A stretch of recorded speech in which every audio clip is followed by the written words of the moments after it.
صحیح بخاری کی حدیث 7100 اور 4425 کے مطابق کوئی قوم فلاح نہیں کر سکتی جو اپنا سربراہ کسی عورت کو بنا لے، لیکن آج کے دور میں بہت سی مثالیں ہیں، جرمنی، بنگلہ دیش، جنہوں نے ترقی کی ہے۔ جی، ایکسیپشنز آر آلویز دیئر۔ یہ نبی علیہ السلام کے جو اس طرح کے جتنے بھی فرامین ہیں نا، وہ ان جنرل ہوتے ہیں۔ ایکسیپشنز آر آلویز دیئر، ہو سکتی ہیں، عورتیں بھی بہادر ہو سکتی ہیں۔ صحابہ اکرام میں ایسی عورتیں موجود تھیں جو مردوں سے زیادہ بہادر تھیں، یہ ہو سکتا ہے۔ لیکن اوورآل اسلام کا مزاج یہ ہے کہ حکمرانی مرد کے حوالے کی جائے، لیڈرشپ۔ ہاں، عورت مشوروں میں شامل ہو سکتی ہے۔ نبی علیہ السلام سے بڑا کوئی پولیٹیکل لیڈر نہیں تھا، آپ سے بڑا کوئی جنگجو نہیں تھا، آپ سے بڑا کوئی مذہبی پیشوا نہیں تھا۔ اس کے باوجود کہ آپ کو وحی کی تائید حاصل تھی، نبی علیہ السلام ہر سفر میں اپنی بیوی اپنے ساتھ رکھتے تھے۔ بخاری مسلم میں قرآن اندازی کرتے تھے، جس کے نام پہ قرآن نکلتا تھا اس بیوی کو اپنے ساتھ رکھتے تھے، کیونکہ عورت اپنے مرد کے ساتھ مخلص ہو تو سب سے بیسٹ ہوتی ہے مشورہ دینے والی۔ اور بعض اوقات عورت کا ذہن وہاں پہ چلا جاتا ہے جہاں وقتی طور پہ ٹینشن کی وجہ سے مرد کا نہیں جاتا، جس کی نمائندہ مثال صحیح بخاری میں ہے۔ ام سلمہ حضور کی بیوی اس سفر میں حضور کے ساتھ تھی، موقع تھا صلح حدیبیہ کا۔ نبی علیہ السلام کو اللہ تعالیٰ نے خواب دکھایا، سورہ فتح میں اس خواب کا ذکر ہوا۔ اس کی تعبیر آپ علیہ السلام نے یہ سمجھی کہ میں نے اب عمرے کے لیے جانا ہے، کیونکہ حضور کو دکھایا گیا کہ آپ کے ساتھی آپ کے ساتھ ہیں، کچھ سر منڈوا رہے ہیں، کچھ قصر کروا رہے ہیں، تو آپ نے کہا کہ مجھے اللہ نے خواب دکھایا تو لہٰذا ہم چلتے ہیں۔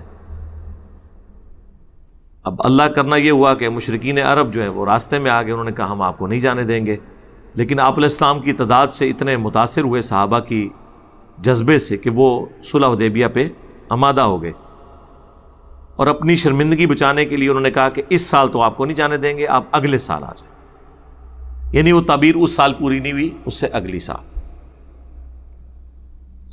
اب نبی صلی اللہ علیہ وآلہ وسلم، یہ بڑا لمبا ہے، غزوہ احزاب کے اوپر میری کئی ایک ویڈیوز ریکارڈڈ ہیں، ہدایہ پورٹل کے اوپر بھی، ابو بصیر کے اوپر آپ دیکھ لیں، جو ہیرو تھے صلح حدیبیہ کے۔ تو بخاری میں آتا ہے کہ اب ظاہر صحابہ کے لیے بڑا مشکل تھا، طاقت میں بھی ہوں پھر آپ وقتی طور پہ دب کے صلح کر لیں، وہ تو اللہ کی حکمت تھی۔ اسی صلح میں سے اللہ نے بہت بڑا خیر نکالنا تھا۔ اللہ نے تو کہہ دیا انا فتحنا لک فتحا مبینا، کھلی فتح آپ کو دے دی ہے۔ اب بظاہر تو وہ فتح نہیں تھی، لیکن اس کے پیچھے جو چیز چھپی ہوئی تھی وہ تو بعد میں سامنے آئی، وہ میں نے کئی دفعہ ویڈیوز میں بتائی ہے۔ آج صرف ٹاپک یہ ہے کہ اس میں جب نبی علیہ السلام نے یہ ارادہ کیا کہ اب ہم واپس جائیں گے، صحابہ نے کہا کہ ہم تو عمرہ کریں گے، ہم دب کے صلح کیوں کریں؟ آپ علیہ السلام نے آ کے صحابہ میں اناؤنسمنٹ کی کہ اپنے احرام کھول دو، جانور قربانی کے یہیں پہ ذبح کر کے اپنے احرام کھول دو۔ ایک دفعہ اناؤنسمنٹ کی، کوئی نہیں کھڑا ہوا، 2 دفعہ 3 دفعہ کوئی نہیں کھڑا ہوا۔ حضور اپنے خیمے میں واپس آئے، ام سلمہ جو حضور کی بیوی تھی ان کو کہا کہ میں نے ان کو اناؤنسمنٹ کی ہے، کوئی بھی نہیں کر رہا۔ اب دیکھیں عورت کا دماغ کہاں پہ جاتا ہے، جبکہ وہ نبی کی بیوی بھی ہو۔ تو انہوں نے کہا یا رسول اللہ چھوڑ دیں ان کو، آپ اپنا جانور قربان کریں، اپنا احرام کھول دیں۔ یہ مشورہ کس نے دیا؟ ایک عورت نے۔ عورت سمجھدار ہو سکتی ہے، میں بے نظیر بھٹو کو کئی ڈکٹیٹرز اور کئی پولیٹیشین سے زیادہ سمجھدار سمجھتا ہوں، باقی انسانی کمزوریاں اپنی جگہ۔ اچھا،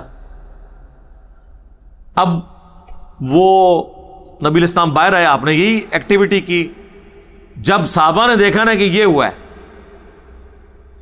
پہلے ایک اٹھا پھر دوسرا اٹھا، کرتے کرتے سب نے وہی کیا، اپنے احرام کھول دیے۔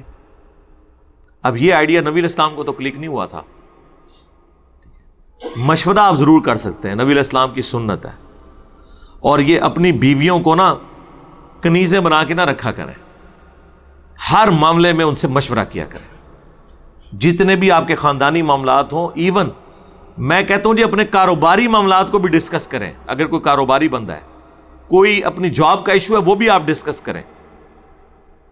بعض اوقات آپ کو اچھا مشورہ مل جاتا ہے. دوسرا، کم از کم اتنا ہوگا، جب آپ اپنی بیویوں کے ساتھ اپنی پریشانیاں ڈسکس کریں گے نا، ایٹ لیسٹ وہ آپ کو تنگ نہیں کریں گی، اور آپ کبھی ہائپر ہوں گے تو وہ سمجھ لیں گی کہ اس بیچارے کو وہ پریشانی ہے، ورنہ یہ ہے نہیں ایسا.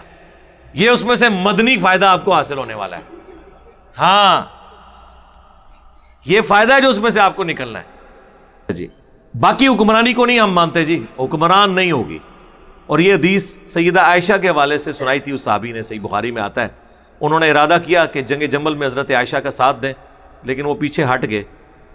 تو اگر سیدہ عائشہ سلام اللہ علیہا کے حوالے سے صحابہ کرام یہ رزلٹ نکالتے تھے، اور وہ نبی اسلام نے یہ حدیث ارشاد فرمائی تھی جب کسرا والوں نے ایک عورت کو حکمران بنایا تھا، اور دیکھیں وہ ناکام ہو بھی گئے نا، پھر پرشین امپائر گر بھی گئی نا حضرت عمر کے دور کے اندر. تو اس حدیث کو انہوں نے اپلائی کیا کہ ہم نے حضرت عائشہ کا ساتھ نہیں دینا. اگر سیدہ عائشہ کا ساتھ نہیں دینا اس حوالے سے، تو ظاہر ہے بات کے تو حکمران کوئی چیز نہیں ہے. لیکن حکمرانی کی بات ہو رہی ہے، مشورے کے طور پر کسی کو انوالو کرنا، اسسٹنٹ کے طور پہ رکھنا، یہ ساری چیزیں کرنا، یہ بالکل معاملہ ڈفرنٹ ہے.